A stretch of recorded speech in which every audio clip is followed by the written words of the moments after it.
I'm Dr. Lisa Straight. I'm an associate editor at Gastrointestinal Endoscopy, and it's my pleasure to be here with Dr. Amit Bhatt.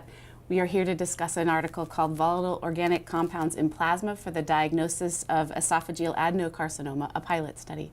So thank you very much. Congratulations on this interesting work. Thank you very much for the opportunity to talk about my research.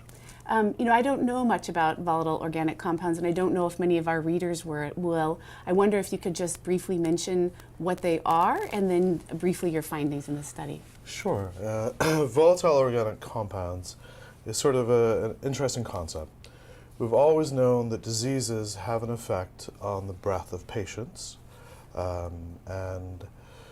Hippocrates originally described the musty, foul-smelling breath of patients with liver disease.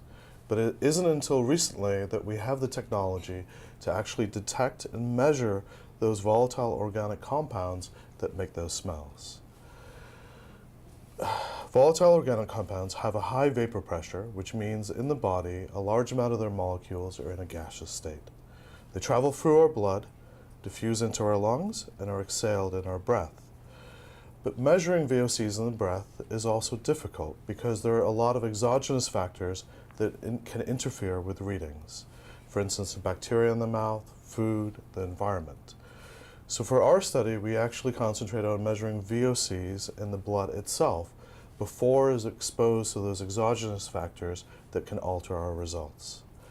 The way we did this is we drew plasma samples from patients with esophageal cancer and those without, by extracting the head space above the plasma samples and analyzing it with a mass spec.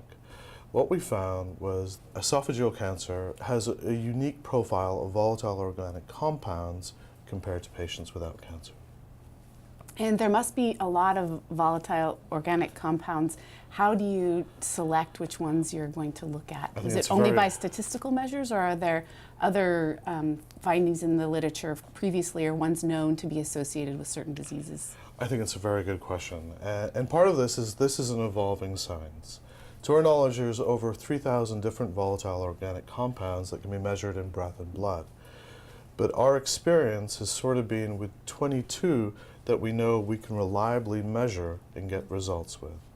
And we've seen these being altered in other disease states, so we concentrated on them for this pilot study.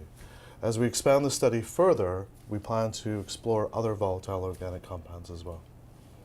And this technology would be useful in picking up early stage disease. Did you see that in your study, or was it mainly late stage disease where the VOCs were altered? So in our study, we did not concentrate just on patients with early esophageal cancer. We looked at the entire spectrum. Sort of, we wanted to discover the signal from the noise. So we thought it was best to include all patients to begin with. We found both patients with early esophageal cancer and late stage both had differences in VOC on testing. Very interesting. And is this difficult to perform? Would this be something that an average hospital could do in their practice, or does it require special equipment or special training? I think currently for research, it's a difficult test to do. It requires a lot of machinery, experienced lab techs to be able to do it. But once we develop a VOC profile for a cancer, potentially in the future we can make solid state sensors that would be able to focus on those VOCs alone.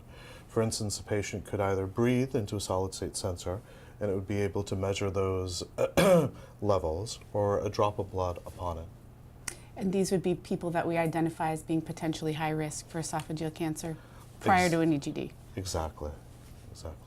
So that would be mostly patients who, obese patients, patients with long-standing GERD, or Barrett's esophagus. And did you have any patients with just Barrett's esophagus in your study?